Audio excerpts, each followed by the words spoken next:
بسم اللہ الرحمن الرحیم۔ السلام علیکم۔ کیسے ہیں میری یوٹیوب والی فیملی؟ امید ہے کہ سب خیریت سے ہوں گے۔ الحمدللہ ہم سب بھی خیریت سے ہیں۔ تو آج کی ریکارڈنگ سٹارٹ کرتے ہیں، بلکہ ایپیسوڈ سٹارٹ کرتے ہیں۔ کتابیں بتاتی ہیں کہ ماں باپ اور استاد کا ایک ہی درجہ ہوتا ہے اور وہ دنیا میں سب سے زیادہ محترم ہوتے ہیں۔ اس خیال کے ساتھ ہی اس کے اندر ملامت ابھری۔ وہ فرض ادا کرنے میں، دوسروں کے حقوق ادا کرنے میں کتنا پیچھے ہے۔ وہ بس خود میں ہمیشہ گم رہا۔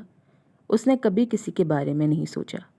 ارے پتا جی نے تو برسوں پہلے اپنی پتنی میری ماتا کو کھو دیا تھا، اور ان کے پاس تو میرے سوا کوئی بھی نہیں، اور میں دہلی چلا گیا۔ میرے اور ماتا جی کے بغیر ان کی کیا گزری ہوگی۔ مولوی صاحب کو آج بیوی بچوں سے جدا ہوئے پہلا دن ہے تو انہیں نیند نہیں آ رہی۔ تو کیا میرے پتا جی برسوں سے نہیں سوئے ہوں گے؟ اور میں نے کبھی سوچا بھی نہیں، بلکہ میں تو گرمیوں کی چھٹیوں میں بھی دہلی چلا گیا تھا۔ دہلی میں گزارنا چاہتا تھا، صرف اس لیے کہ ہر روز وہ آواز سنتا رہوں۔ تو کیا محبت آدمی کو خود غرض اور بے پرواہ بنا دیتی ہے؟ نہیں، محبت تو بہت عظیم جذبہ ہے۔ اوتار سنگھ کی آنکھوں سے آنسو بہنے لگے۔ محبت سچی ہو تو آدمی کو ہر شخص کے حقوق اور اپنے فرائض یاد دلاتی ہے، دل کو گداز اور عمل کو پھولوں کی سی نرمی بخشتی ہے۔ وہ لمحہ اوتار سنگھ کے لیے بہت بڑے انقلاب کا تھا۔ اس نے آنسو پوچھے اور ٹھاکر کے کمرے کی طرف چل دیا۔ ٹھاکر کے کمرے میں روشنی ہو رہی تھی۔ وہ بیٹھا ڈائری میں کچھ لکھ رہا تھا۔ اس نے بیٹے کو کمرے میں دیکھا تو اس کا چہرہ جگمگا اٹھا۔ اس نے ڈائری بند کی، قلم ایک طرف رکھا اور مسکرایا۔ کیسے ہو پتر؟ ٹھیک ہوں پتا جی، اوتار سنگھ نے کہا۔ پھر پوچھا، آپ سوئے نہیں؟ نیند تو مجھے کم ہی آتی ہے پتر، ٹھاکر نے سادگی سے کہا۔ اوتار سنگھ کا دل کٹنے لگا۔ اس چھوٹے سے جملے میں بہت کچھ تھا۔ ماں کی موت کے بعد، اس کے تعلیم کے سلسلے میں دہلی چلے جانے کے بعد کے، باپ کے شب و روز کی پوری داستان تھا وہ جملہ۔ اسے دکھ ہوا کہ اس نے کبھی باپ کے تنہائی کے دکھ اور کرب کو محسوس کرنے کی کوشش بھی نہیں کی، کبھی اس کے بارے میں سوچا بھی نہیں۔ ٹھاکر اسے بہت غور سے دیکھ رہا تھا۔ کیا بات ہے پتر؟ کچھ نہیں پتا جی، آپ پاؤں پھیلا کر لیٹ جائیں، مجھے آپ کے پاؤں دبانے ہیں۔ وہ بیڈ پر بیٹھ گیا۔ نہیں پتر، اس کی ضرورت نہیں، تم جا کر سو جاؤ۔ پتا جی، آپ مجھے معاف کر دیں، اوتار سنگھ نے شرمندگی سے کہا۔ مجھے آپ کا خیال رکھنا چاہیے تھا، لیکن میں نے نہیں رکھا، مجھ سے بہت بڑی بھول ہو گئی۔ ٹھاکر نے اس کے منہ پر ہاتھ رکھ دیا۔ نہ پتر، ایسی کوئی بات نہیں، تمہاری پڑھائی میں میری بہت بڑی خوشی ہے۔ آپ لیٹیں تو آپ کے پاؤں دبانے میں میری زندگی کی سب سے بڑی خوشی ہوگی۔ ٹھاکر چند لمحے ہچکچایا، پھر لیٹ گیا۔ اوتار سنگھ اس کے پاؤں دبانے لگا۔ اس سے پہلے اس نے روشنی گل کر دی تھی۔ بہت دیر ہوگی۔ اوتار سنگھ پاؤں دباتا رہا۔ ٹھاکر کروٹیں بدلتا رہا۔ نیند اسے آ ہی نہیں رہی تھی۔ یہ احساس الگ ستا رہا تھا کہ وہ بیٹے کو تکلیف دے رہا ہے۔ ذرا دیر بعد اس نے کسمساتے ہوئے کہا، اب بس کرو پتر، تم تھک گئے ہوگے۔ اس کام میں تھکن نہیں ہو سکتی پتا جی۔ اوتار سنگھ کے لہجے میں سچی خوشی تھی۔ یہ حقیقت تھی کہ ایسا سکون، ایسی خوشی، ایسی طمانینت اسے کبھی نہیں ملی تھی۔ اسے احساس ہو رہا تھا کہ اس نے بہت وقت ضائع کر دیا ہے۔ آپ سو جائیں، پھر میں چلا جاؤں گا۔ مجھے نیند کہاں آتی ہے پتر، ٹھاکر نے بے بسی سے کہا۔ تم جا کر سو جاؤ۔ نہیں پتا جی، جب تک آپ نہیں سو جاتے میں آپ کی ٹانگیں دباؤں گا۔ کچھ دیر اور گزر گئی، پھر ٹھاکر نے ہچکچاتے ہوئے کہا، اچھا پتر، میری ایک بہت بڑی خوشی ہے، وہ پوری کر دو۔ بولیں پتا جی۔ تم یہاں آ کر میرے ساتھ سو جاؤ۔ اوتار سنگھ کو بہت حیرت ہوئی، لیکن اس نے جان لیا کہ ٹھاکر صرف اسے پاؤں دبانے سے روکنے کو، اسے ٹالنے کو یہ بات نہیں کر رہا ہے۔ اس کے لہجے میں سچائی تھی، جیسے وہ واقعی اس کے لیے بہت بڑی خوشی ہو۔ اس نے ہاتھ روک دیے اور بستر پر باپ کے ساتھ جا لیٹا۔ چند لمحے دونوں ذرا سے فاصلے پر لیٹے رہے، لیکن ان دونوں کے درمیان بہت بڑا فاصلہ تھا۔ اتنے قریب لیٹنے کے باوجود وہ اپنی اپنی جگہ تنہا تھے، دونوں ایک دوسرے کی طرف رخ کیے لیٹے تھے۔ ٹھاکر بیٹے کے چہرے کو بہت غور سے دیکھ رہا تھا۔ پھر ٹھاکر نے ہاتھ بڑھا کر اس کے چہرے کو چھوا اور بولا، او یار اوتار سنگھ، ساتھ ایسے تو نہیں سوتے، مجھ سے لپٹ جانا یار۔ اوتار سنگھ کی حیرت کی کوئی انتہا نہیں رہی تھی۔ ٹھاکر کی تو ٹوٹتی بکھرتی آواز اور لہجے کی وہ تڑپ اس کے لیے بالکل نہیں تھی۔ اس کی فرمائش کی طرح باپ کی محبت کا اسے ہمیشہ احساس رہا تھا، لیکن اس کا اظہار اس نے کبھی نہیں دیکھا تھا۔ وہ باپ سے لپٹ گیا، چھوٹے سے بچے کی طرح۔ پتا جی کہتے تھے ٹھاکر ہونا بڑا بھاری کام ہے۔ اس نے باپ کی بھرائی ہوئی آواز سنی۔ ٹھاکر کو سخت ہونا چاہیے، نرمی سے دور۔ ایک ٹھاکر کے لیے سب سے بڑی چیز آن ہے، اس کی زبان ہے۔ محبت ٹھاکروں کے لیے نہیں بنی، کیونکہ یہ کمزور کرنے والی شے ہے۔ محبت کرو تو اسے چھپا کر رکھو، اس کا اظہار مت کرو کبھی۔ پتر اوتار سنگھ، پتا جی کی آگیا کا پالن کرنا میرا دھرم تھا۔ میں نے ہمیشہ اچھا ٹھاکر بننے کی کوشش کی۔ اوتار سنگھ حیرت سے باپ کی باتیں سن رہا تھا اور سوچ رہا تھا کہ ٹھاکر تو میں بھی ہوں، مگر مجھے محبت کتنی عزیز ہے۔ کیسے میں محبت پر جان مارتا ہوں، اور کس طرح کی ہوتی ہے محبت۔ اگر پتا جی کو اس بات کا پتہ چل جائے تو وہ غصہ ہوں گے۔ ٹھاکر اپنی کہے جا رہا تھا، لیکن میں اچھا ٹھاکر تھا ہی نہیں، کوشش کے باوجود بن بھی نہیں سکا۔ شاید اگر تم مجھے شادی کے 1-2 سال بعد مل جاتے تو میں اچھا ٹھاکر بن جاتا، مگر تم تو برسوں کی منتوں مرادوں اور ماتھا رگڑنے کے بعد ملے۔ ایسے میں کہیں آن رہ پاتی ہے بھلا؟ پھر بھی میں اچھا ٹھاکر بننے کی کوشش کرتا رہا، پر ہوا یوں کہ میں نہ ادھر رہا نہ ادھر کا رہا۔ ٹھاکروں کو دوستی بہت راس آتی ہے، بدقسمتی سے میرا کوئی میتر بھی نہیں تھا۔ جمال دین سے دوستی کو بہت من کرتا تھا، پر میں جانتا تھا کہ وہ اپنے حال میں مست ہے۔ سدا میرا تمی رہے گا، متر کبھی نہیں بنے گا، سو جیون اکیلے ہی بیت گیا۔ میں تمہاری ماتا جی سے بہت پریم کرتا تھا، پر کبھی اس پر ظاہر نہیں ہونے دیا، یہاں تک کہ وہ چلی گئی۔ اور اوتار سنگھ، تم سے میں نے محبت نہیں کی، تم تو میری جان تھے، میں میری جان تھی، پر میں نے تمہیں کبھی بتایا نہیں، آج بھی نہیں بتا رہا ہوں، کبھی بھی نہیں بتاؤں گا۔ ٹھاکر کبھی یہ بات بتایا نہیں کرتے، مگر میں تم سے یہ ضرور کہوں گا کہ تمہیں ٹھاکر بننے کی ضرورت نہیں، تم آزاد ہو، جو چاہو کر سکتے ہو اور کرو۔ ٹھاکر عجیب سے ڈوبتے لہجے میں بول رہا تھا، اور اوتار سنگھ اس سے لپٹا ہوا اس کی باتیں سن رہا تھا۔ وہ حیران بھی تھا، لیکن پتا جی کی آخری بات سن کر اسے خوشی ہوئی تھی۔ انہوں نے اس کی ایک بہت بڑی مشکل آسان کر دی تھی۔ وہ یہ سوچتا رہا، اسے احساس بھی نہیں ہوا کہ ٹھاکر کی آواز تھم گئی ہے۔ جب اسے احساس ہوا اور اس نے باپ کے سینے سے سر ہٹا کر دیکھا تو پتہ چلا کہ ٹھاکر سو چکا ہے۔ اس نے سوچا اب وہ جب بھی یہاں ہوگا پتا جی کے ساتھ ہی سویا کرے گا۔ کیدار ناتھ کی ٹھاکر پرتاپ سنگھ سے دور پرے کی رشتہ داری تھی۔ وہ ٹھاکر کے دیہانت کے بعد گڑھی میں وارد ہوا تھا، اسے زمین بھی دی گئی تھی۔ رشتہ داری کے ناطے اس کا شمار زمینداروں میں ہوتا تھا، مگر وہ زمینداری بہرحال ٹھاکر پرتاپ سنگھ کی دیہانت پر ہوئی تھی۔ ٹھاکر خون کے اعتبار سے اسے اپنا ہم رتبہ نہیں سمجھتا تھا، بس لحاظ کر لیتا تھا۔ کیدار ناتھ کو اس کی پرواہ بھی نہیں تھی، اس کا خواب تو بڑا تھا، ٹھاکر کی اولاد نہیں تھی۔ کیدار ناتھ کو یقین تھا کہ ایک دن وہی ٹھاکر کا وارث ہوگا۔ ٹھاکر کے قریب رشتہ دار سب زمین جائیداد والے تھے، ان کو ٹھاکر کی زمینوں سے کوئی دلچسپی نہیں تھی۔ ٹھاکر کی موت کے بعد وہ اسی کے حصے میں آتی، لیکن اوتار سنگھ کی پیدائش نے اس کے سب سپنے بکھیر دیے۔ اوتار سنگھ سے اس کا الگ تعلق بن گیا، نفرت کا تعلق۔ اوتار سنگھ کو پتہ نہیں تھا کہ کیدار ناتھ نے اس کی پیدائش کے لمحے سے لے کر آج تک اس سے صرف نفرت کی ہے، خالص نفرت۔ وجہ یہ تھی کہ اوتار سنگھ اس کے راستے کی دیوار بن گیا تھا۔ کیدار ناتھ ہر وقت سوچتا رہتا تھا کہ اس دیوار کو کیسے گرائے، لیکن کوئی اپائے نہیں سوچتا تھا۔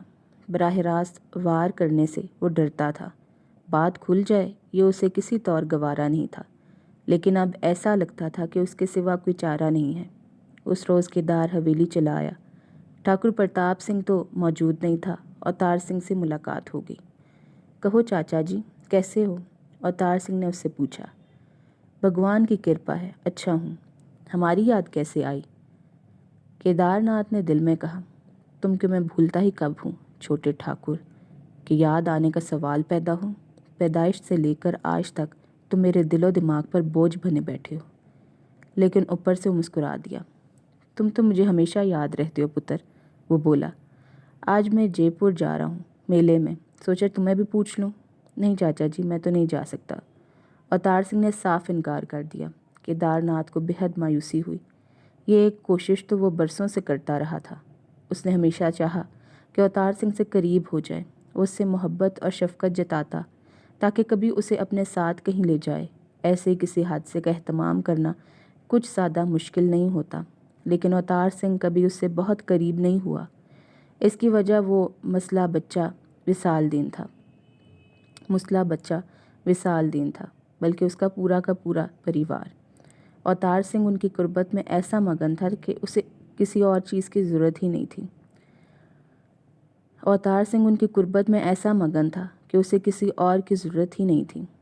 اس وقت بھی کیدار ناتھ اوتار سنگھ کے انکار پر اندر ہی اندر بے چتاب کھا کر رہ گیا۔ تاہم اس نے لہجے پر قابو رکھتے ہوئے کہا، کیوں نہیں جا سکتے پتر؟ اب تو چھٹیاں ہیں تمہاری۔ گھر پر پڑھائی کر رہا ہوں چچا۔ دیکھتے نہیں مولوی صاحب کو ساتھ لایا ہوں۔ دیکھتا تو ہوں پر سمجھ نہیں آتی، کیدار ناتھ بولا۔ اس مسئلے سے تم کیا پڑھتے ہو؟ عربی پڑھتا ہوں، اوتار سنگھ نے جلدی سے کہا۔ پھر ذرا سخت لہجے میں بولا، ان کے متعلق ایسی خراب بات مت کرو چچا، وہ میرے استاد ہیں۔ تمہیں تو پتر مسلوں سے شروع سے ہی محبت ہے، کیدار ناتھ نے کاٹدار لہجے میں کہا۔ یہ استاد ہے، وہ وصال دین تمہارا بھائی ہے، اور حمیدہ کو تم ماتا کے سمجھتے ہو، اور میں نے تو کوئی خراب بات نہیں کی، پر مسئلے کو مسئلہ ہی کہیں گے نا۔ اور پتر اوتار سنگھ، اس سے کوئی اچھی چیز سے تم پڑھ اور سیکھ نہیں سکتے۔ کیدار ناتھ بہت ڈٹائی سے بات کر رہا تھا۔ اوتار سنگھ کو غصہ آ گیا۔ یہ بات تو تم پتا جی سے کرنا چاچا، وہ تمہیں بہتر طور پر سمجھا سکیں گے۔ پرتاپ سنگھ کے نام پر کیدار ناتھ کا چہرہ دھواں ہو گیا۔ اس کی ضرورت نہیں پتر، تم خفا نہ ہو، میں چلتا ہوں، اس نے کہا اور وہاں سے نکل آیا۔ کیدار ناتھ بہت عیار اور شاطر آدمی تھا۔ اس وقت اسے احساس ہو رہا تھا کہ اوتار سنگھ کا مسلوں کی طرف جو جھکاؤ ہے وہ اس سے فائدہ اٹھا سکتا ہے، مگر یہ بس موہوم سا احساس تھا۔ جزیات کے بغیر کیسے کیا کرے، ان سوالوں کا اس کے پاس کوئی جواب نہیں تھا۔ وہ ذہن پر زور دیتا رہا، لیکن کچھ بھی سمجھ نہیں آیا۔ اب انگلیاں ٹیڑھی کرنی ہی پڑیں گی، وہ سر جھکاتے ہوئے بڑبڑایا۔ گھٹا تو کئی دن سے چھائی ہوئی تھی، اور گرمی کے موسم میں گھٹا ہو اور نہ برسے تو حبس ہو جاتا ہے۔ حور بانوں کو برسات جتنی اچھی لگتی تھی، حبس اتنا ہی برا لگتا تھا۔ یہی وجہ تھی کہ کئی دن سے وہ بولائی پھر رہی تھی۔ اس صبح بوندا باندی شروع ہوئی تو سب سے خوش حور بانو ہی تھی۔ اس کے اندر جیسے بجلیاں چمکنے لگیں۔ امی جان، پھوار پڑ رہی ہے، اس نے ماں کو ہلا ڈالا۔ ہاں نظر آ رہا ہے مجھے، سرفراز بیگم نے کہا۔ جمعرات کی جھڑی ہے، ایک ہفتے سے پہلے نہیں ٹلے گی۔ اسے جھڑی تو نہ کہیں، حور بانو نے اعتراض کیا۔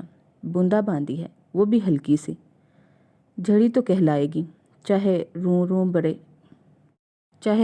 برسے۔ لیکن حور بانو کو تو موسلا دھار بارش پسند تھی۔ بہرحال حبس کے مقابلے میں تو یہ بوندا باندی بھی بہت بڑی نعمت تھی۔ وہ ماں کے پاس سے اٹھی تو بہنوں کی طرف لپکی۔ نور بانو حسب معمول اپنے مطالعے میں کھوئی ہوئی تھی، اور گلنار بیٹھی اپنی گڑیا کے کپڑے سی رہی تھی۔ ارے تم لوگ یہاں بیٹھی ہو، پتہ ہے بوندا باندی ہو رہی ہے؟ حور بانو نے انہیں ہلایا۔ دونوں بہنوں کا رد عمل مختلف تھا، ان کی طبیعتوں کے عین مطابق۔ نور بانو نے کتاب سے سر اٹھا کر اسے دیکھا اور بڑی بے نیازی سے بولی، تو کیا ہوا، یہ موسمی برسات کا ہے؟ یہ کہہ کر وہ پھر کتاب پر جھک گئی، مگر گلنار نے گڑیا کے کپڑے ایک طرف پھینک دیے۔ سچ باجی؟ واہ، اب مزہ آئے گا، اس نے کہا۔ دل گھبرانے لگا تھا اس حبس سے، اور وہ اٹھ کھڑی ہوئی۔ چلیں باجی، جھولا لگائیں گے۔ حور بانو اور گلنار دلان کی طرف چلی گئی۔ نور بانو بیٹھی پڑھتی رہی۔ حور بانو سب سے بڑی تھی اور گلنار سب سے چھوٹی۔ ان دونوں کے مزاج ایک سے تھے، شوخ و شنگ اور زندگی سے لبریز۔ حور بانو بے حد حسین تھی، گلنار ابھی کم عمر تھی، لیکن ایک نظر دیکھ کر ہی اندازہ ہو جاتا تھا کہ وہ حور بانو سے کم ثابت نہیں ہوگی۔ بیچ کی نور بانو ہر اعتبار سے دونوں بہنوں سے مختلف تھی، بلکہ ضد کہا جائے تو غلط نہیں ہوگا۔ شکل و صورت کے اعتبار سے وہ واجبی بھی نہیں تھی۔ اس کا رنگ سانولا بھی نہیں تھا، پکا تھا۔ چہرے کے نکوش بھی موٹے تھے، آنکھیں بہت چھوٹی تھیں مگر ان میں بلا کی چمک تھی۔ جسمانی اعتبار سے بھی وہ بہت پیچھے تھی۔ بدن پر گوشت تھا ہی نہیں، لگتا تھا ہڈیوں پر کھال منڈ دی گئی ہے۔ دونوں بہنوں سے اس کا تضاد یہی حد تک محدود نہیں تھا۔ طبیعت بھی اس کی بالکل الگ تھی۔ وہ بہت سنجیدہ، بردبار، کم گو اور کم آمیز تھی۔ ہنسنا تو جیسے اسے آتا ہی نہیں تھا۔ زیادہ سے زیادہ وہ مسکرا دیتی۔ بس اسے ایک ہی شوق تھا، مطالعہ کرنا۔ لگتا تھا اس کی دوستی صرف کتابوں سے ہے۔ حور بانو اور گلنار نے مل کر جھولا باندھا، پھر اس کی مضبوطی کو جانچا۔ دوہری رسی کے اوپر انہوں نے ایک بڑے گدے کو باندھ دیا۔ اب وہ بہت آرام دہ جھولا تھا۔ پہلی باری میری، گلنار نے چہک کر کہا۔ واہ، بڑی تو میں ہوں، پہلے تم مجھے جھولا جھلاؤ گی، حور بانو بولی۔ گلنار مان گئی۔ حور بانو جھولے پر بیٹھ گئی۔ دالان کی چھت کافی اونچی تھی، یہی وجہ تھی کہ جھولا وہاں باندھا جاتا تھا۔ دالان کے سامنے خاصا کشادہ صحن تھا۔ صحن کے اختتام پر غسل خانہ، بیت الخلاء اور سٹور تھے، اور ان کے اوپر کوٹھا تھا۔ وہ کوٹھا جو پچھلے کچھ عرصے سے حور بانو کو بہت محبوب ہو گیا تھا۔ گلنار نے پینگ دی۔ جھولا کوسی شکل میں اوپر اٹھا اور دالان سے ذرا باہر صحن تک گیا۔ اگلی پینگ اسے صحن کے وسط تک لے گئی۔ صحن میں پھوار حور بانو کے جسم اور رخساروں سے ٹکرائی تو حور بانو کے اندر کا سما ایک دم تبدیل ہو گیا۔ وہ اداس ہو گئی۔ یہ اداس ہونا بھی اس نے حال ہی میں سیکھا تھا، ورنہ وہ تو بڑی معصوم، بے فکر اور شوخ لڑکی تھی۔ اداسی کا سبب وہ لڑکا تھا جو ان کے مکان کے اوپری حصے میں کرایہ دار کی حیثیت سے رہتا تھا۔ ویسے تو ان کرایہ داروں کو ان کے ہاں 2 سال ہو گئے تھے، لیکن اس نے ان میں سے کسی کو دیکھا نہیں تھا، سوائے ان کی ملازمہ رنجنا کے۔ وہ اکثر نیچے آ جاتی تھی۔ وہ بس اتنا جانتی تھی کہ وہ لوگ ہندو ہیں اور بہت بڑے زمیندار ہیں، مگر 6 ماہ پہلے ایک اتفاق کے تحت اس نے لڑکی کو دیکھ لیا۔ دوپہر کا وقت تھا۔ اس نے آقا میاں کو کوئی چیز لانے کے لیے بھیجا تھا۔ دیر ہو گئی تھی اور وہ واپس نہیں آئے تھے۔ نہ جانے کیا چیز تھی کہ وہ اس کے لیے بےتاب ہو رہی تھی۔ اسی بےتابی میں وہ چلمن تک پہنچ گئی۔ چلمن کی درزوں سے اس کی نظریں آقا میاں کو تلاش کر رہی تھی کہ اسے وہ دونوں لڑکے آتے نظر آئے۔ ایک لڑکا بڑا تھا، وہ عام سا لڑکا تھا، مگر دوسرے لڑکے کو وہ دیکھتی کی دیکھتی ہی رہ گئی۔ پتہ نہیں، کچھ عجیب سی بات تھی اس میں۔ کھڑا قد، بے حد متناسب جسم اور چہرہ ایسا خوبصورت کہ نظر ہی نہ ہٹے۔ ترشے ہوئے نکوش، متناسب کھڑی ناک، بڑی بڑی روشن آنکھیں، بہت کشادہ دمکتی ہوئی پیشانی اور سرخ و سفید رنگت۔ چہرے پر رویدگی تھی جو جوانی کی آمد کا اعلان کر رہی تھی۔ پتہ نہیں وہ کیسا جادوئی لمحہ تھا۔ دونوں لڑکے زینے کی طرف چلے گئے، لیکن حور بانو وہیں کھڑی رہ گئی۔ چھوٹے لڑکے کا سراپا اب بھی اس کی نگاہوں کے سامنے تھا، اور اسے پلکیں چپکانا بھی برا لگ رہا تھا۔ وہ نہیں چاہتی تھی کہ وہ ایک پل کے لیے بھی سامنے سے ہٹے۔ کم عمر اور معصوم حور بانو یہ نہیں جانتی تھی کہ یہ سب کیا ہے۔ جو بھی تعلیم اس نے حاصل کی تھی، گھر پر ہی کی تھی، اور گھر میں اس بات کا خیال رکھا جاتا تھا کہ کون سی کتاب گھر میں رکھی جانی چاہیے اور کون سی نہیں۔ محبت کے بارے میں وہ کچھ جانتی ہی نہیں تھی۔ وہ وہیں کھڑی خلا میں اس حسین سراپا کو دیکھتی رہی۔ آقا میاں نے آ کر اسے چونکایا تو وہ ہٹی۔ اسی لمحے سے ایک مستقل بے چینی، ایک عجیب سا اضطراب اس کے اندر رہنے لگا۔ یہ بے چینی بس اس بات کی تھی کہ وہ اس لڑکی کو بار بار دیکھنا چاہتی تھی، بلکہ در حقیقت وہ تو ہر وقت اسے دیکھنا چاہتی تھی، اور یہ ممکن نہیں تھا۔ حور بانو بچپن ہی سے بہت ضدی تھی۔ جو مانگتی وہ جب تک نہ ملتا بے چین رہتی، جو کرنا چاہتی کر کے رہتی۔ اب اس معاملے میں بھی یہی کیفیت تھی، مگر ایک فرق بھی تھا۔ وہ جس چیز کی ضد کرتی، جب تک وہ نہ ملتی اسے جھنجھلاہٹ ہوتی رہتی، لیکن اس معاملے میں یہ بات نہیں تھی۔ وہ جھنجھلا نہیں رہی تھی، اور اس اضطراب میں بھی عجیب سی لذت تھی۔ صرف اسے دیکھنے کی خواہش کرنا بھی بہت پر لطف تھا۔ عجیب سا سرور تھا اس میں۔ چلمن کے قریب وہ کم بہت ہی کم جاتی تھی، مگر اب اس کا چلمن سے کوئی بہت گہرا تعلق قائم ہو گیا تھا۔ مضطرب تو وہ ہر وقت رہتی تھی، مگر جب بھی اضطراب کی کوئی اونچی لہر اٹھتی، اس کے قدم خود بخود چلمن کی طرف اٹھ جاتے، پھر وہ ناکام واپس آ جاتی۔ چند دن میں اس معاملے میں بھی ٹھہراؤ آ گیا۔ آدمی تجسس کرے تو اسے معلومات بھی حاصل ہوتی ہیں۔ اسے پتہ چل گیا کہ وہ صرف 2 اوقات میں اس لڑکے کو یقینی طور پر دیکھ سکتی ہے، ایک صبح کے وقت جب وہ اسکول جاتا ہے، اور پھر دوپہر کے وقت جب وہ اسکول سے واپس آتا ہے۔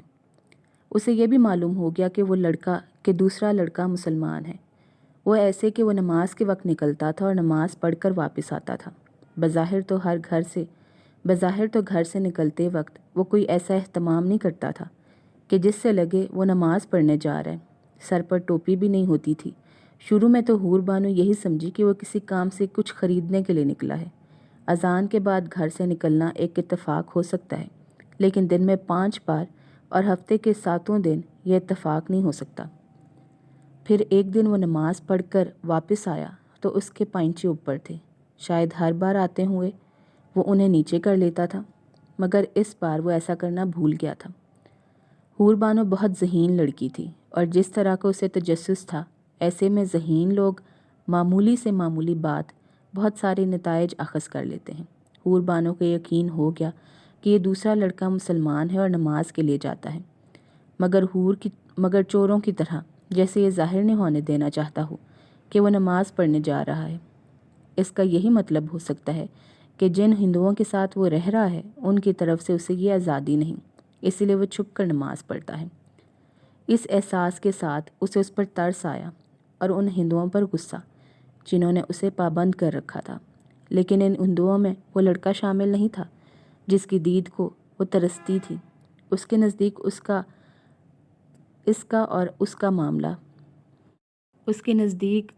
اس معاملے سے کوئی تعلق ہو ہی نہیں سکتا۔ دونوں گھروں کے درمیان وہ تعلق تھا جو پڑوسیوں کے درمیان ہوتا ہے۔ کبھی اوپر سے رنجنا کھانے پینے کی کوئی چیز لاتی اور کبھی ان کے ہاں کوئی خاص چیز پکتی تو چمن بوا اوپر لے جاتی۔ چیزوں کے اس تبادلے میں معلومات کا تبادلہ بھی قدرتی طور پر ہوتا رہتا تھا۔